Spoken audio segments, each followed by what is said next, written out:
Olá, bem-vinda, bem-vindo à nossa análise. No nosso encontro anterior, a gente mergulhou na inclusão profissional, né?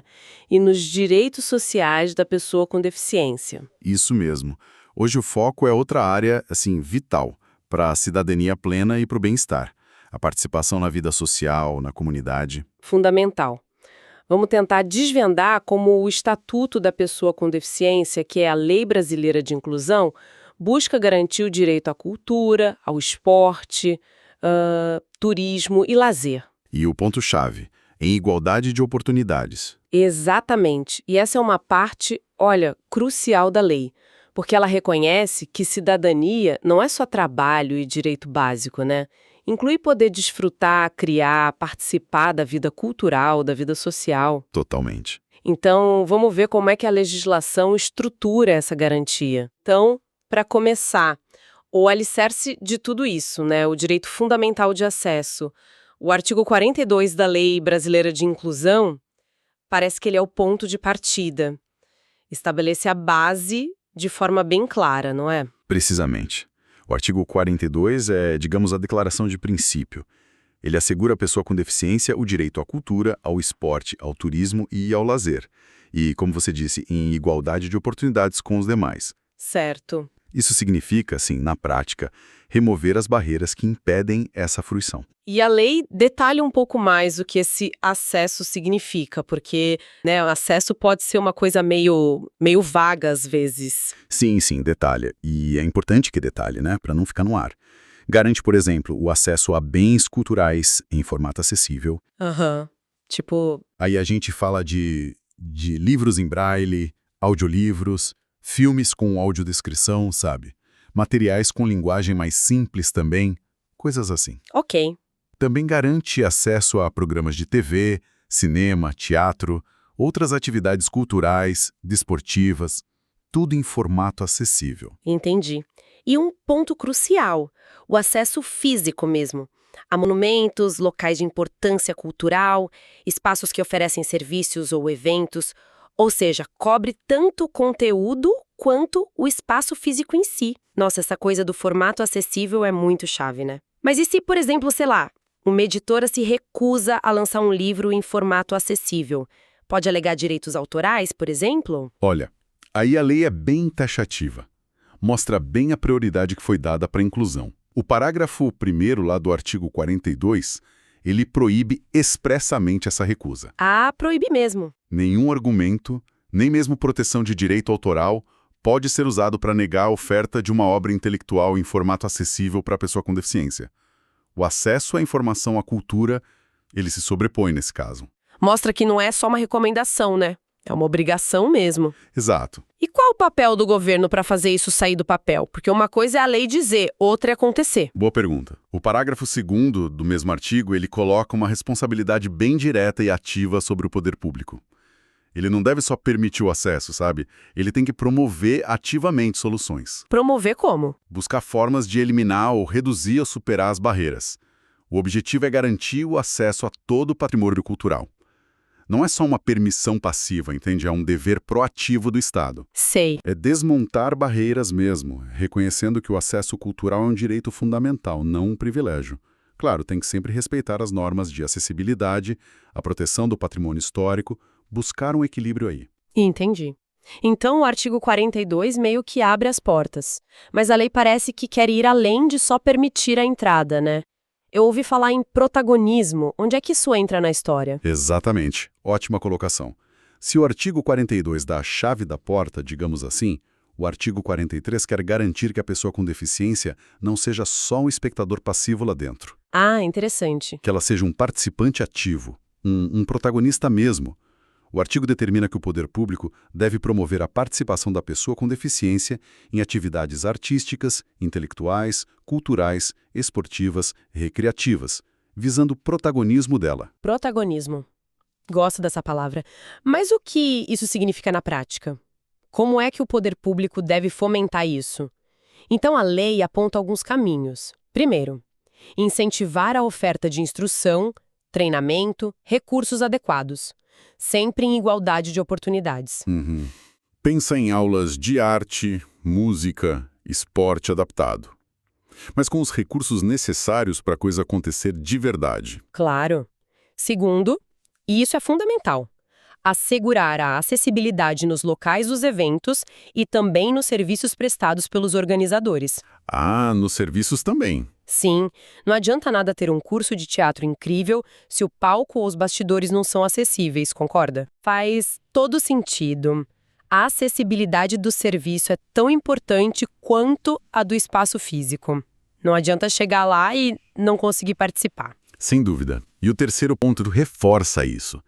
Garantir a participação em jogos, atividades recreativas, esportivas, de lazer, culturais, artísticas, inclusive na escola, tá? Sempre em igualdade de condições. Na escola também é importante.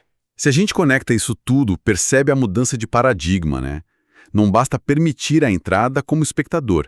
Tem que criar condições para a pessoa com deficiência poder ser o artista, o atleta, o criador. Entendi. E a acessibilidade dos locais e dos serviços é a ferramenta principal para viabilizar esse protagonismo. Ok, isso amplia bastante a perspectiva. E falando nesses locais de eventos, o artigo 44, ele entra nos detalhes bem práticos, né? Como é que isso funciona em teatro, cinemas, estádios? Sim, o 44 é onde, como dizem, a borracha encontra a estrada. Ele detalha as regras de acessibilidade física nesses espaços. A regra geral é clara. Devem ser reservados espaços livres, para quem usa cadeira de rodas, por exemplo. Isso, por exemplo. E também assentos específicos para pessoas com deficiência ou mobilidade reduzida. A quantidade vai variar conforme a capacidade do local e a regulamentação específica. E como devem ser esses espaços? Eu imagino que a preocupação seja evitar que coloquem as pessoas com deficiência naquele cantinho isolado, com visão ruim, que, infelizmente, a gente sabe que às vezes acontece, né? Exatamente essa é a preocupação que a lei combate. O parágrafo 1º do 44 é muito claro nisso. Esses espaços e assentos, eles têm que ser distribuídos em locais diversos do recinto. Ah, diversos. Para não segregar. Exato. Para evitar segregação. E mais, precisam ter boa visibilidade, estar próximos aos corredores para facilitar o acesso, a circulação e devidamente sinalizados. Ok. E um ponto crucial também, não podem obstruir as saídas e as rotas de fuga. A ideia é a inclusão real, sabe? Integrada ao público geral, não só cumprir tabela num lugar separado. Excelente. E a questão do acompanhante? Muita gente com deficiência precisa ou prefere estar acompanhada nesses eventos. A lei também pensou nisso. O parágrafo 3º garante que esses locais disponibilizem, no mínimo, um assento para o acompanhante, bem ao lado do espaço ou do assento da pessoa com deficiência. Ah, que bom! E tem mais. Resguarda o direito dessa pessoa de se acomodar perto do seu grupo familiar ou de amigos. Afinal, ir a um evento é uma experiência social, né? Não é para ficar isolado. Certeza, faz toda a diferença. E se esses lugares reservados não forem procurados, ficam lá, vazios, mesmo com o evento lotado. O parágrafo 2º trata disso. Ele permite que, excepcionalmente, se ficar comprovado que não houve procura por pessoas com deficiência, esses assentos possam ser ocupados por outras pessoas. Ah, tá. Mas a palavra-chave aqui é excepcionalmente. E isso depende de regulamento, não é uma liberação automática assim. A prioridade é sempre da pessoa com deficiência. Entendido. Prioridade mantida. E a segurança, né? É um ponto que volta e é essencial. O parágrafo 4º reforça de novo: rotas de fuga, saídas de emergência têm que ser acessíveis. E o 5º finaliza dizendo que todos os espaços dessas edificações, não só os assentos reservados, precisam seguir as normas de acessibilidade. Todos, tipo banheiros, lanchonetes. Tudo, banheiros, lanchonetes, bilheterias, tudo tem que estar acessível seguindo as normas vigentes. Ok. Agora, vamos para um ponto que eu sei que foi muito esperado e que impacta diretamente o lazer de muita gente: os cinemas. O artigo 44 tem uma regra específica e muito importante sobre eles lá no parágrafo 6º. Né? Sim, sim. O parágrafo 6º foi, olha, um verdadeiro divisor de águas para acessibilidade audiovisual aqui no Brasil. Ele estabelece que as salas de cinema devem oferecer em todas as sessões recursos de acessibilidade para a pessoa com deficiência. Em todas as sessões. O que isso mudou na prática? Porque antes não era assim, né? Mudou tudo. Antes, era muito comum ter as tais sessões acessíveis, geralmente em horários bem limitados, pouco convenientes e que acabavam segregando o público. Lembro disso, tipo terça-feira à tarde. Exato. A lei acabou com isso. Agora a pessoa com deficiência tem o direito de escolher qualquer filme em qualquer horário que esteja em cartaz, igualzinho a qualquer outro espectador. E os recursos de acessibilidade necessários têm que estar disponíveis naquela sessão que ela escolheu. Isso é uma conquista enorme em termos de autonomia, de igualdade. Demais. E que recursos são esses exatamente? O que o cinema tem que oferecer? Então, a lei fala de forma geral em recursos de acessibilidade. Isso engloba tecnologias como a audiodescrição. Que é a narração das cenas para quem não enxerga, né? Isso. E também a legendagem descritiva, ou LSE, que são legendas que incluem a descrição de sons importantes para quem não ouve. Ah, é tipo telefone tocando, porta batendo. Exatamente. E também a janela de Libras, a língua brasileira de sinais. Esses recursos geralmente devem estar disponíveis para uso individualizado, Como assim individualizado? normalmente por meio de aplicativos de celular, que sincronizam com o filme ou equipamentos que o próprio cinema fornece, como fones e visores. Incrível como a tecnologia ajuda a viabilizar a aplicação da lei, né? E sobre o preço do ingresso? Tem alguma proteção para a pessoa com deficiência não pagar mais caro por isso? Tem sim. O parágrafo 7º do artigo 44 é bem direto nisso. O valor de ingresso cobrado da pessoa com deficiência não pode ser superior ao cobrado das demais pessoas. Parece óbvio, mas é bom ter garantido em lei. Com certeza. É uma garantia importante contra qualquer tipo de discriminação no preço. Ok, cobrimos bem os eventos. Agora, saindo um pouco da cultura e do esporte e entrando no turismo, como é que ficam os hotéis, as pousadas, esses estabelecimentos similares? O artigo 45 trata disso, certo? Correto.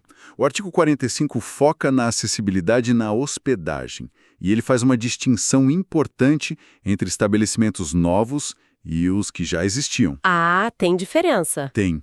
Para os estabelecimentos novos construídos depois da lei, a regra é mais abrangente. O caput, a cabeça do artigo, exige que eles sejam projetados e construídos seguindo os princípios do desenho universal. Desenho universal, o que isso significa exatamente? Já ouvi falar, mas... Desenho universal é basicamente projetar produtos, ambientes, serviços para serem usados por todas as pessoas na maior extensão possível, sem precisar de adaptação ou de um projeto especial depois.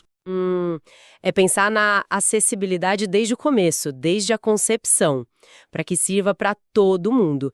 Idosos, crianças, gente com carrinho de bebê, pessoas com alguma deficiência temporária ou permanente. Entendi. Uma visão mais inclusiva desde o início. Exato. E, além disso, esses estabelecimentos novos têm que adotar todos os meios de acessibilidade que estão previstos na legislação e nas normas técnicas. É a abordagem ideal, né? Construir já pensando de forma inclusiva. Com certeza. Mas e os milhares de hotéis e pousadas que já existiam antes da lei? Como funciona a adaptação para eles? Não dá para exigir desenho universal num prédio antigo, imagino. Exatamente. Para os já existentes, a regra é diferente. Está lá no parágrafo 1º do artigo 45. Eles precisam adaptar e disponibilizar pelo menos 10% dos seus dormitórios de forma acessível. 10%, isso. E ter um piso mínimo. Mesmo que 10% seja menos de um quarto, em hotéis bem pequenos, por exemplo, é obrigatório garantir no mínimo uma unidade acessível. Ah, importante esse mínimo de uma unidade. E esses quartos adaptados, eles podem ficar lá no fundo escondidos ou em locais de difícil acesso dentro do hotel? De forma alguma. O parágrafo 2º exige que esses dormitórios acessíveis estejam localizados em rotas acessíveis. Rotas acessíveis. Quer dizer que o hóspede tem que conseguir chegar e sair do quarto e também acessar as áreas comuns do hotel, recepção, restaurante, piscina, se tiver, com autonomia e segurança. Não adianta ter o quarto acessível isolado num lugar que a pessoa não consegue chegar direito. Isso não cumpre a lei. Claro, a experiência tem que ser completa. E aqui entra uma atualização legislativa bem recente e importante, que aconteceu agora em 2024. A Lei número 14.978 incluiu o parágrafo 3º no artigo 45. E ele criou uma exceção à regra dos 10% para estabelecimentos já existentes. Uma exceção. Opa! Isso significa que hotéis antigos podem simplesmente não adaptar os 10%? Isso não acaba enfraquecendo a lei, não? Calma. É crucial entender bem a natureza dessa exceção para não ter mal entendido. Não é uma carta branca, de jeito nenhum. A dispensa de cumprir a cota de 10% só pode acontecer se o estabelecimento comprovar... Comprovar como? Por meio de um laudo técnico estrutural, assinado por um profissional habilitado, engenheiro ou arquiteto. E esse laudo tem que atestar que a adaptação é tecnicamente impossível de ser feita. Impossível por quê? Por causa de riscos estruturais. O laudo tem que mostrar que a obra de adaptação necessária causaria riscos à estrutura da edificação, comprometeria a segurança do prédio. Ah, entendi. Então não é só dizer, é difícil ou é caro. Tem que ser uma impossibilidade técnica comprovada, por risco à estrutura mesmo. Exatamente. Não basta alegar custo ou dificuldade. Tem que demonstrar tecnicamente, com um laudo, que a adaptação colocaria o imóvel em risco estrutural. E tem mais um detalhe importante. Qual? Esse laudo tem validade. Ele vale por apenas 5 anos. Depois disso, precisa ser renovado periodicamente. Então tem que reavaliar a situação. Isso. Ou seja, a regra geral continua sendo adaptar os 10%. A exceção é muito restrita, muito condicionada a essa comprovação técnica rigorosa de impossibilidade e risco e ainda sujeita à reavaliação. Não é, de forma alguma, um relaxamento geral da obrigação de adaptar. Ufa, entendi. É uma exceção bem específica e condicionada, então. Faz mais sentido assim. Bom, acha que a gente navegou bem por esses artigos sobre cultura, esporte, lazer e turismo. Foi bastante informação importante. Sem dúvida. São direitos essenciais para garantir a participação social plena das pessoas com deficiência. E aquela regra dos cinemas, sabe? Sobre todas as sessões serem acessíveis. Isso me pareceu um marco muito significativo na prática do dia a dia. Com certeza foi. Foi um avanço que realmente mudou a forma como pessoas com deficiência sensorial, principalmente, podem consumir cinema. Deu muito mais liberdade de escolha. Tirou aquela ideia de... Acabou com aquela ideia de que acessibilidade é um favor, ou algo para fazer só em horários especiais, né? Passou a ser um direito inerente à experiência de ir ao cinema a qualquer hora que a pessoa quiser. Perfeito. Então, para a gente amarrar a nossa conversa de hoje, o Estatuto da Pessoa com Deficiência, ele não se limita a garantir o acesso físico, né? Ele busca assegurar o direito à cultura, esporte, lazer, turismo, em igualdade. E vai além, buscando fomentar o protagonismo da pessoa com deficiência nessas áreas. Isso. Vimos a obrigatoriedade de ter formatos acessíveis para bens culturais, para programas de TV, cinema. Analisamos também as regras bem específicas para locais de eventos, necessidade de assentos acessíveis distribuídos, não segregados, com boa visibilidade, espaço para acompanhante. Certo. Destacamos aquela regra de ouro para os cinemas. Recursos de acessibilidade têm que estar disponível em todas as sessões, sem exceção. Importantíssimo. E, por fim, as regras para hospedagem, o ideal do desenho universal para os novos estabelecimentos e a cota de 10% de quartos acessíveis para os já existentes, lembrando daquela recente e bem restrita exceção por risco estrutural comprovado por laudo técnico. Exato. Bom, no nosso próximo encontro a gente vai abordar outro direito fundamental para o dia a dia, o direito de ir e vir. Vamos explorar as regras sobre transporte e mobilidade urbana, que também estão lá na Lei Brasileira de Inclusão. Um tema igualmente crucial, né? Para a autonomia, para a participação social. Fundamental, com certeza. Agradecemos muito a companhia nesta análise. Esperamos que tenha sido útil para aprofundar um pouco o entendimento sobre esses direitos tão importantes. E fica talvez uma reflexão, né? As leis estão aí, estabelecem direitos importantes no papel. Mas como é que a gente pode, cada um de nós, e como sociedade, contribuir para que essa igualdade de acesso, de participação, se torne cada vez mais uma realidade vivida, sentida por todos, em todos os lugares? Fica a pergunta. Até a próxima análise.